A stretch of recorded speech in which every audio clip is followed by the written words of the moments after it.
Kia ora, I'm Davina Zimmer, and today on The Detail. Today, the emergency committee met and advised me that, in its view, the situation constitutes a public health emergency of international concern. The World Health Organization, the WHO, has declared the outbreak of a new strain of Mpox in Africa as, quote, a public health emergency of international concern. The strain is known as Clade 1, and health experts believe it's more transmissible and more severe than the Clade 2 strain that's already spread globally. This one is spreading very rapidly, and it's spread to countries in Africa that have never seen it before. When we recorded this podcast, the World Health Organization had recorded 17,000 cases of this strain in Africa and close to 600 deaths. But those numbers are rising. The infection was contained to countries in Central Africa, primarily the Democratic Republic of Congo. But one day after that WHO announcement, Sweden reported its first case. More have been found in Pakistan and the Philippines. So should we be preparing for another pandemic? Cabinet has met this afternoon and made the decision that New Zealand will move to Alert Level 4 from 11:59 p.m. tonight. We will close our border to any non-residents and citizens attempting to travel here. Or would that be jumping the gun? We should keep a close eye on what happens. It may turn out to be, as the previous epidemic was, one that does reach these shores.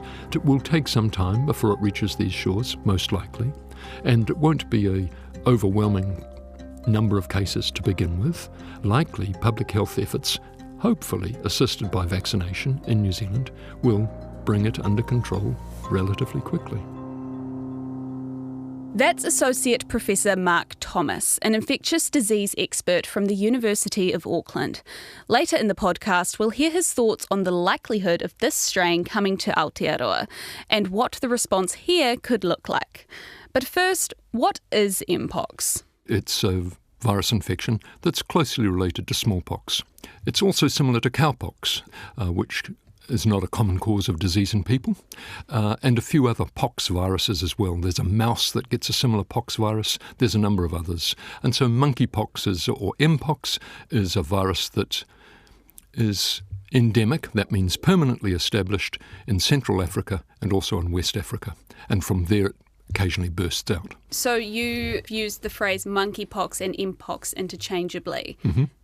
Is it the same thing, and why is it now being more so referred to as Mpox?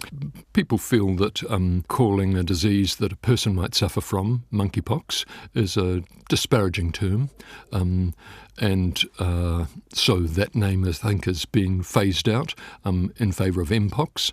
It's also true that the name monkeypox was given to the virus that causes this disease because of the belief that it was a virus that particularly affected monkeys. The first isolation of the virus was by people in Europe who isolated it from a monkey in Europe, and it had come from an African country, and nobody in a laboratory had identified that virus before, so they thought this is a virus that infects monkeys. So it does, but its main reservoir in African countries is in squirrels and rodents, and possibly all sorts of other animals as well. Mpox is transmitted through skin-to-skin contact with someone carrying the virus. Once someone is infected, it takes more than a week for them to become symptomatic. That phase is known as the incubation period. They're infected, the virus is multiplying in them, but they haven't yet become unwell. After about 7 to 10 days, they become unwell, often with a flu-like illness, with fever, aches and pains, feeling tired, maybe off their food, that sort of thing. Nothing definitive about it. You wouldn't necessarily know that you had Mpox at that time. But after that, within a day or so, the person then commonly develops pox lesions. Now, pox lesions, many of the listeners will have seen in family members with chicken pox.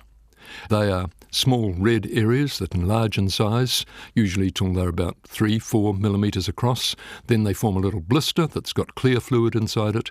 Then the clear fluid inside becomes rather cloudy, and then the top of the blister becomes a bit of a scab, and then it drops off. And that process usually takes about 10 to 14 days. So this Mpox is very similar to chickenpox that many people will be familiar with, and many people will also be familiar with shingles, which causes the same sort of skin lesions, but in usually a narrow strip on the skin rather than distributed all over the skin of the affected person. A person is considered contagious from the moment they catch the virus, but how infectious they are increases once they become symptomatic. Usually the degree of infectivity would be less than when they're unwell. And a lot of the infectivity is thought to be from the skin, and the development of lesions on the skin would increase their infectivity. But I think, yes, you can be infectious before you've become symptomatic. And does that increase the risk of people spreading the virus unknowingly? It will increase it. Just how much it actually increases it in the real world, I don't think I could put a figure on that. My suspicion would be that, yes, it's a contributor, but I doubt that it's responsible for 90% of cases of Mpox being transmitted. What's the likelihood that there's actually more cases already of Mpox? Inevitably, when one case is recognised and diagnosed, there are other cases that haven't been recognised and diagnosed, and that may be because they're less severe, but it may be because people just haven't thought of it, or they've occurred in places where the health systems are maybe not quite as fantastic. What makes the two strains of Mpox different from their pox relatives is the severity. The deadlier one, Clade 1, has a mortality rate of 10%. Clade 2's mortality rate is about 1%. But, and this is a very important point, those death rates are based on case and death figures from the African countries where the virus originates. Mark says during the last global spread of Mpox Clade 2 a couple of years ago, other countries didn't record the same mortality rates. And that could be for a number of reasons. One is that some countries may be less rigorous with reporting, which makes the mortality rate skew higher. People with mild cases don't bother going to a health professional or anywhere and don't get recognised as having Mpox, whereas New Zealand, Sweden, UK, the States, it might be that a much higher proportion of people go, including those ones with very mild illness. It may also be that the people getting infected in African countries may have a higher rate of untreated HIV infection, and that may make the disease worse in them. I've certainly seen some articles saying that people with untreated HIV infection do have a much more severe course with Mpox. It may be that they get complications from the Mpox, that they scratch the blistery lesions on their skin and maybe get infections on the skin, and then the infection on the skin becomes sufficient to potentially kill them. There may be other reasons. I don't know. It's not really, I think, properly understood. How do you know that the mortality rate is not going to be the same if it gets out to more countries? Can't be absolutely confident, but there was a very large outbreak of Mpox in 2022 and 2023. We start with some breaking news. In the last hour, the head of the World Health Organization has declared the outbreak of monkeypox a public health emergency of international concern. We're going to stay in the United States now, where monkeypox numbers have hit more than 1,000 daily cases. The country's first case of monkeypox was discovered yesterday, with a person isolating at home in Auckland. Thousands, tens of thousands of cases in the developed world, lots in the United States, UK, Spain, various other European countries. And there was a low mortality rate with that.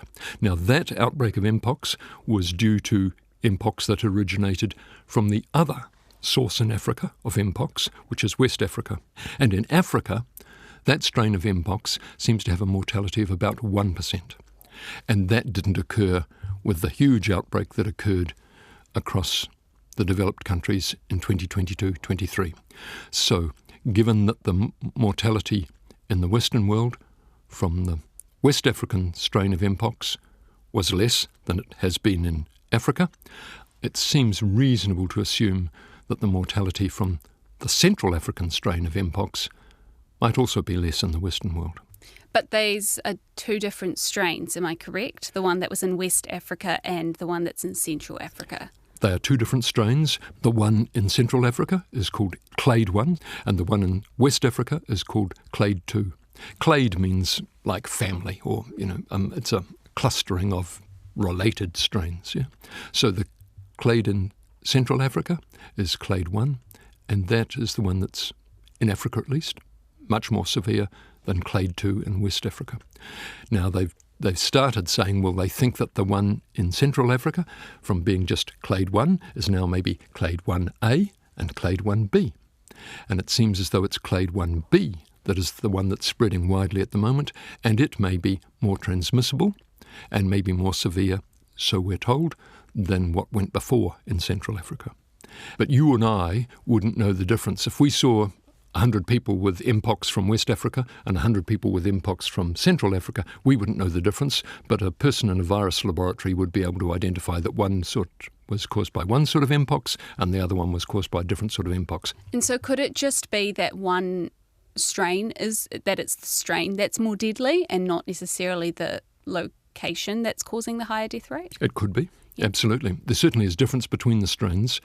West African strain, much lower death rate, about 1%. Central African strain, higher death rate, about 10%. But for some reason, lower death rate from Mpox so far with the large outbreak that we had a couple of years ago than in Africa, and maybe this time as well, if it does spread widely. We all saw with the coronavirus how quickly it could mutate. Omicron, the new COVID variant sweeping the world, has arrived in New Zealand. A new so-called super variant of COVID-19 has been detected in New Zealand. Dr. Ashley Bloomfield said today combating Delta in the community is like dealing with a whole new virus. And is that a similar risk with this kind of virus? Not as much as with coronaviruses.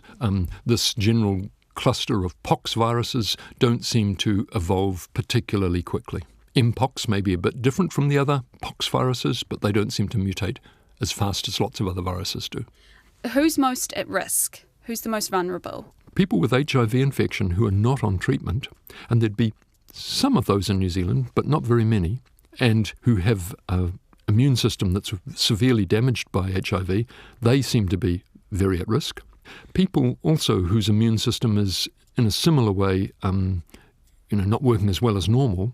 So sometimes that's people with cancer or receiving chemotherapy for cancer, or sometimes people with other conditions that affect their immune system. Yeah, they have difficulty often with various viral infections, so they would be at risk. Elderly, frail people, as with COVID, and little children, as to a degree with COVID. So that's if they end up getting Mpox. And then who's at risk? Well, it depends on what the patterns of transmission are. The patterns of transmission with the previous Mpox epidemics around the world was that skin-to-skin contact resulted in it being focused in men who have sex with men. If this one behaved the same way in the Western world, well, men who have sex with men would be most at risk. As we know from the COVID-19 pandemic, our increasingly connected world means outbreaks can spread quickly. When we recorded this, there were also 2 cases of Mpox clade 1 confirmed in Pakistan and 1 in the Philippines.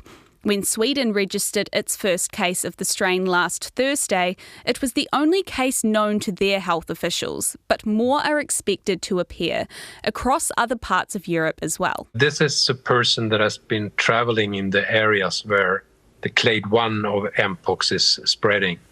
And when coming to Sweden, he was very quickly diagnosed. Like we mentioned earlier, the second, less serious strain of Mpox, clade 2, is already all over the world. The US has had some 1,400 cases this year alone. Australia has had 108 and New Zealand has had 4. But what happens if the new strain comes here? Mark says the health response will likely be similar to the ones used during previous virus outbreaks. When you identify a case, then you try to encourage, persuade that person, while they're infectious, to isolate themselves from other people. That means not coming in bodily contact with other people and not letting other people come in contact with clothes or other items, bedding, that the person may have contaminated. And you then potentially try and limit their infectivity by treating them with a drug that might reduce the amount of virus that they're shedding for the remainder of their illness. And you then identify people who might have been exposed well enough for them to already be infected and in the incubation period before they become unwell. And if it's early enough after their exposure, you might well give those people a dose or 2 of the vaccine. Like with most viruses, Mark says vaccination is the best way to control Mpox. And there have been a couple vaccines developed over time to treat the various kinds of pox. The latest is called Jynneos. The vaccine that was widely used in 2022, 2023, is one that requires 2 doses of a vaccine injected into your tissues under your skin for the best protection. And it's a vaccine that gives you a dose of a virus, very similar to Mpox, not quite the same, but your immune response to that virus will protect you against Mpox. And the virus is able to multiply once in your tissues, but not to carry on multiplying. So you don't become infective for other people, but it does give you your immune system a good stimulation. And if you have a dose and then have another dose about 4 weeks later, then you get plenty of antibodies against Mpox, and you're unlikely to get sick with it. But it's not 100% protection. It looks as though the degree of protection after you've had 2 doses of the vaccine is about 70 to 80% protection. Is it similar to the vaccinations we have against COVID, where it doesn't 100% guarantee you won't get the virus, but you could still get it just in a less severe form? That seems to be the case, yeah. You're less likely to get severe disease. And because it's a rather long incubation period, that 10 days, you can have a dose of vaccine a few days after you were exposed, and that seems to be quite protective, even a single dose of vaccine taken early then. Really? So if you are already infected with Mpox, you can still have the vaccine and it can still be effective to some degree? Yes, the earlier you have it in the course of your infection, the more likely it is to be helpful. If you had it on day 9, 10 or 11, it won't be as helpful as if you had it on day 1 or 2 or 3 after becoming infected. When it comes to the distribution of vaccines, there's often the issue of not enough supply to meet demand. During the COVID pandemic, many countries who had the money overstocked on supply to make sure that there was enough for their citizens. But this often led to excess vaccines expiring and being thrown out. These actions also meant poorer countries didn't have access to enough vaccines to treat and protect their people. And according to Mark, spokespeople from countries where Mpox is most prevalent are already voicing their concerns about history repeating itself. There won't be, at the moment, a huge stock of the Jynneos vaccine available, and there were no doubt are some countries already starting their stockpiles. And I'm sure there would be many people in New Zealand thinking we ought to get in and buy as much as we can now. But you don't think so? Well, I don't think that the benefit of it being delivered to New Zealand at the moment is anywhere near the benefit that would accrue from it being delivered in the Congo. So how and where does New Zealand fit into the international response that the World Health Organization says we need to take? Oh, I think that's a question for someone other than me. But I'm sure that we could, for instance, be speaking up and saying that where the vaccine should be being delivered to the moment is in those countries that I've talked about, and that if extra resources are necessary for doing that, we could maybe make some contribution to that process. So now that we've covered what Mpox is, where it's most prevalent and how it can be treated, let's move on to what New Zealand's response could look like if the more severe strain of the virus crosses our borders. And how likely is it that it will even get here? Mark says the chance of that happening is somewhere between 0 and 100%. I think we need to wait a little while. So it did come to New Zealand when we had the outbreak in 2022 and 2023. It was an outbreak then that in the West was 95% in men who have sex with men. So it was not threatening at that point the whole population of New Zealand. It was a relatively localised epidemic, not geographically, but in terms of the people who are most at risk. So yes, there is a chance that it comes here. It depends on how rapidly it spreads in other developed countries, because I suspect it will come here if it does, not from the Congo, but from the United States or Australia or England or Germany or somewhere else where it's spread there and then comes here. If this one spread and was not so selective in its transmission and was spread by the respiratory route, then I think it would spread much more widely in society, and it could well lead people to say, well, maybe a closing of the borders for a short period of time would be a good idea. So we can't look to see how that strain is presenting itself in Congo and think that if that strain has gotten to Sweden, that that's how it will continue to present itself in Sweden? No, we can't think that, because the previous experience with Nigeria and West African strain turning up in the developed world was that it spread in a much different way in the developed world than it did in West Africa. And we might have already gone over this, but why is that? It spreads differently in different countries because it has different opportunities, I guess. In some countries, the degree of contact between parents and children in their home and in their daily life may be much greater than it is in our society. In many developed countries, that degree of skin-to-skin contact is much greater, and people are crowded together much more. And there may be all sorts of other factors that mean that it spreads in a different pattern.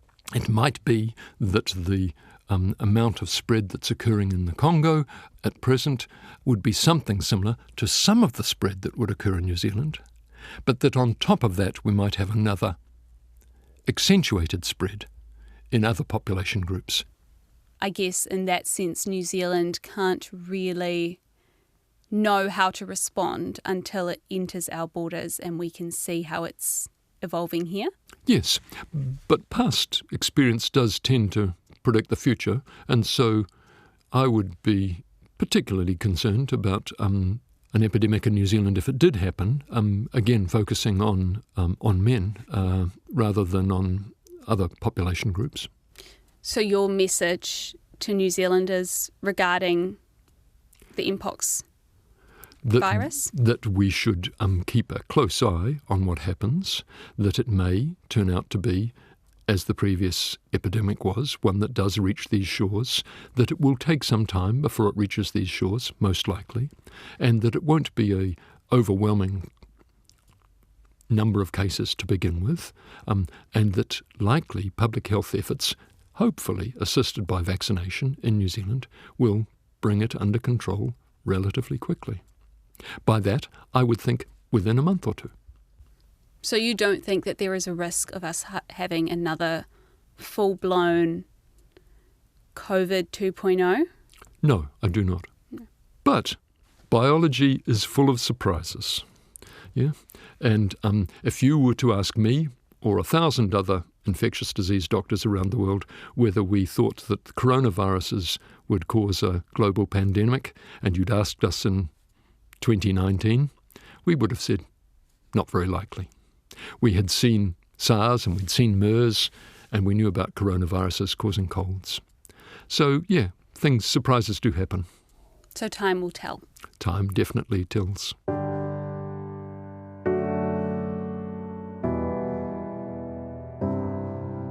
That wraps up the week for The Detail. This episode was engineered by Alex Harmer, produced by Gwen McClure, and I'm Davina Zimmer. We are a newsroom production supported by RNZ and NZ On Air. Thank you to Mark Thomas. Kia pai ora whakata. Have a good weekend.